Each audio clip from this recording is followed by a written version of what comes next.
Welcome to the Driveline Baseball Podcast. We're talking today with Tanner Stokey. We are pretty excited this week because we've got our in-season reports rolling out. So baseball season is starting. We've been doing a lot of work this offseason trying to get guys prepped for the season. What do you like about the in-season reports, specifically rolling out for non-big leaguers?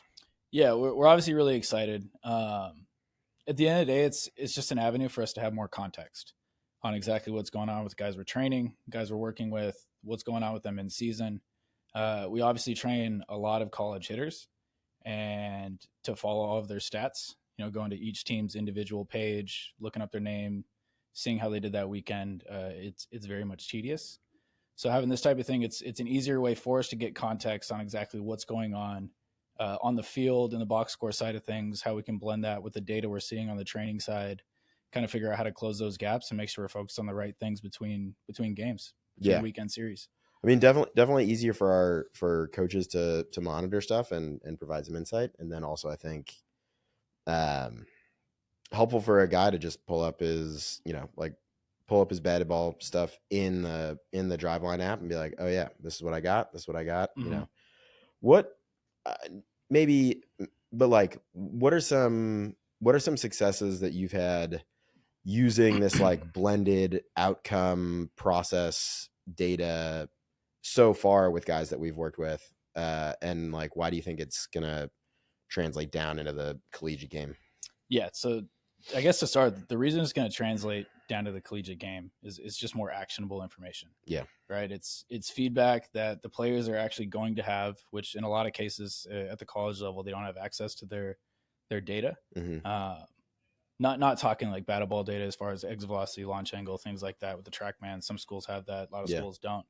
But more specific insights into their batted ball profile, how they're hitting the ball, things like that. And some schools can get that from their books if people are tracking it. But a lot of times guys don't actionably have that quickly. So just being able to see that information right away and make the adjustments and kind of tie what you're feeling to what's actually going on, share that information with your coach, just faster, tighter feedback loops to really improve on what's actually going on. Yep.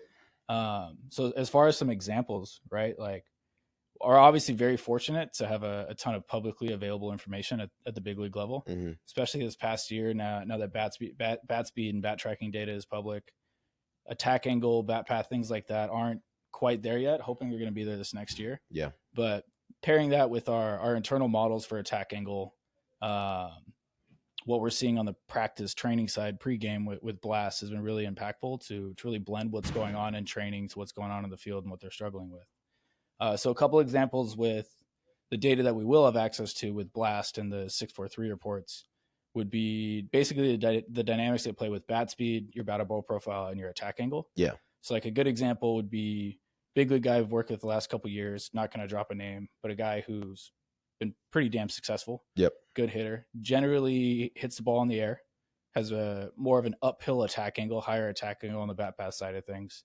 When his bat speed starts to trend down, he struggles. One, he's obviously not hitting the ball as hard, but based off his launch angle profile relative to his attack angle, high attack angle is going to hit the ball in the air pretty often. When he's not moving the bat fast, he's just not doing as much damage. Yeah. Those balls that are doubles, homers, typically getting over outfielders' heads, falling in the gaps, are starting to get caught because you're not hitting the ball as hard. Yep.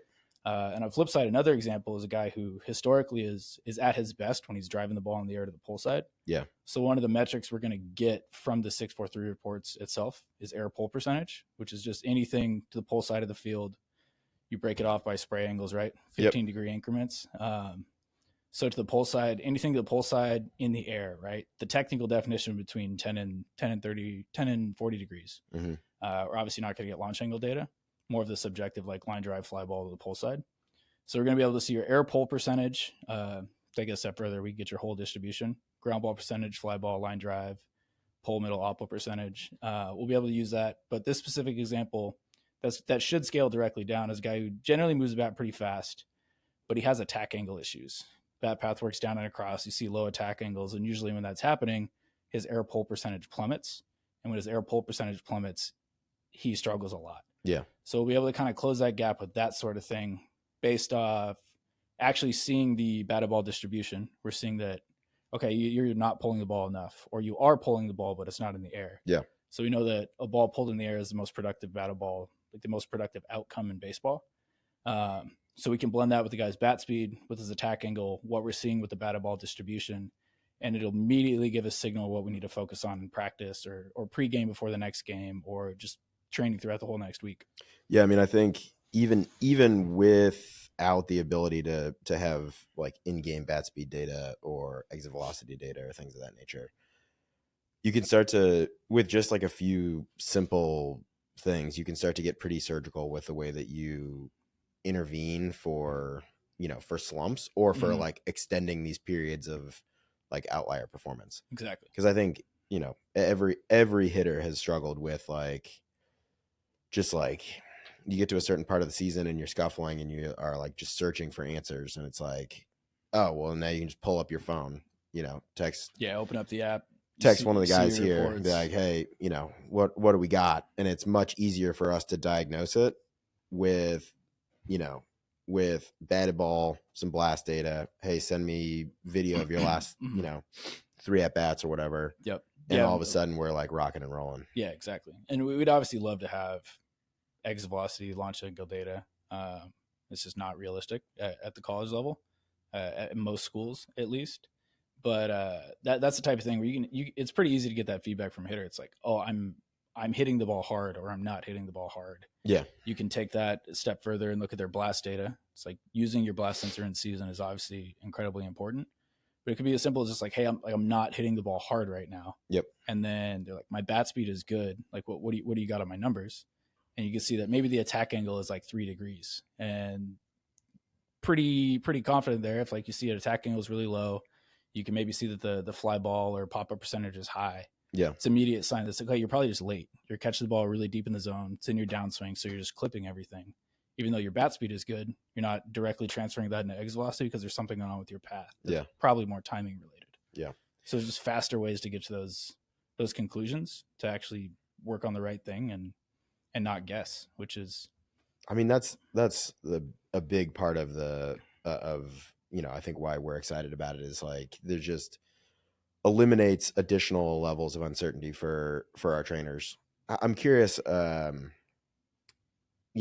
think a lot of our off-season training, especially with college guys, is like we're working with them on 1 or 2 things. Like we've got, maybe 2-3 months to like do pretty serious work with guys. And so we have to be pretty judicious about like, hey, we're going to focus on this.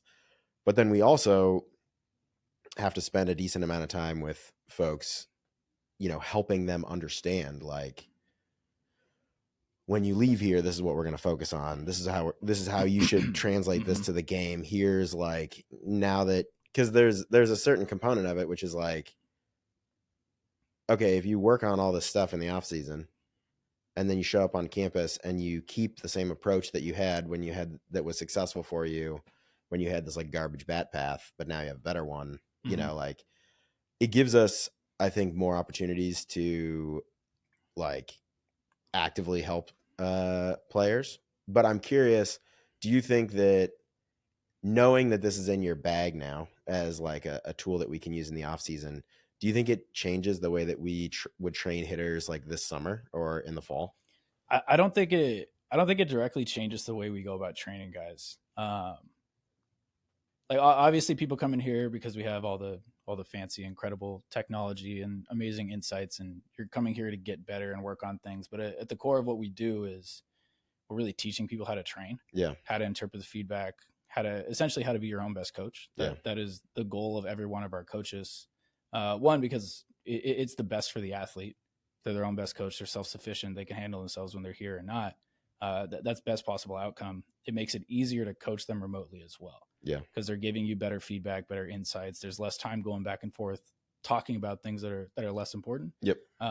College guys busy when they're at school. Yep. They got classes. Some guys have jobs, they have extracurriculars. Yeah. Obviously team practice, things like that. There's a lot going on. It's hard to find window to actually talk. So it's like, I don't think it's going to directly change the way we go about things, because at our core, we're teaching. We're teaching them how to train, interpret the feedback. It's just going to make things night and day easier when guys are remote. Yeah, tighter windows. Yeah, because it's a lot of the reason guys love coming here, because the technology and the resources are incredible. And then generally, the further people get away, they get further away from that type of feedback. those resources, it's harder to keep improving without them. And like the changes to the smart ports, the things we're rolling out now, it's just something that's going to bridge that gap and make the remote training process a lot closer to what it is in gym. That's the thing is like, you know, it's not like we have a lot of things here that are completely different than what other folks have, but we have a real system and a caliber of people who are like deploying that into the athletes like every day, as opposed to just being like, oh yeah, we hit on the hit tracks. You know, it's like, no, like we really care. We like really care about what's coming out. Yeah, it's like not, what that it's thing not is just saying. hitting on the hit tracks and seeing it in the day to day. It's like it's tracking the data and the progress over time. Exactly. And using those insights to drive programming changes. Yeah. To reach the goals we've set. Yeah, that's right. And you know, a lot of those goals are not just like, you know, nobody wants to hit a ball 108 like just for funsies. You know, it's like that matters because it usually translates to the field in a super positive way. And you know, I think that if you are an athlete who has goals that are like extremely training related, that's like kind of silly. Like, you know, like all the good stuff is happening like on the field. Like we set training goals. For the whole point of what you're doing in training in the off season, it has to map to the field. Yeah. Like that is the whole point. And the best part about this is like, it's the first time where we can pretty surgically be like, all right, like this guy's slumping and we don't have to like wait for him to text or like, you know, read a box score and be like, oh, I think I should reach out or whatever. Yeah. And you could pull up the box score and see a guy went 1 for 9 on the weekend with 4 or 5 punch outs. Right. But right. You don't know what their batted ball distribution was like. You don't know, were you hitting the ball on the ground? Were you rolling over? Were you popping the ball up to the opposite field? And that's the sort of thing historically we've been relying on a conversation or pulling up the feed and trying to watch the game. But that's just not realistic to do with a ton of hitters. That's right. So having those insights faster is really impactful on the coach side and the athlete side. Yeah. You just open up the app and you're like, man, I went 1 for 12 this weekend. It was really shitty, obviously. But then like you look and you see it's like, oh, I just 70% ground ball rate to the pull side. It's like, okay, no wonder I didn't get any hits. Yeah. So let's get to work. Yeah. Let's fix that. It's like next clear week. There's something going on with your path, maybe something with the approach, and then it just becomes more actionable conversations with your coach. Yeah, because that's the thing, right? It's like maybe it's path, maybe it's approach. Probably some of both. So then it's like, all right, well, what happened this weekend? And it's like, oh, these guys just kept getting in on my hand. It's just like, you know, whatever. It's like some of it is opponent dependent as well. You know, the pitchers are trying to get you out. And sometimes they succeed. Well, yeah, I'm excited. I know you and the rest of the hitting staff are excited, and you know, really looking forward to seeing this as it continues to evolve.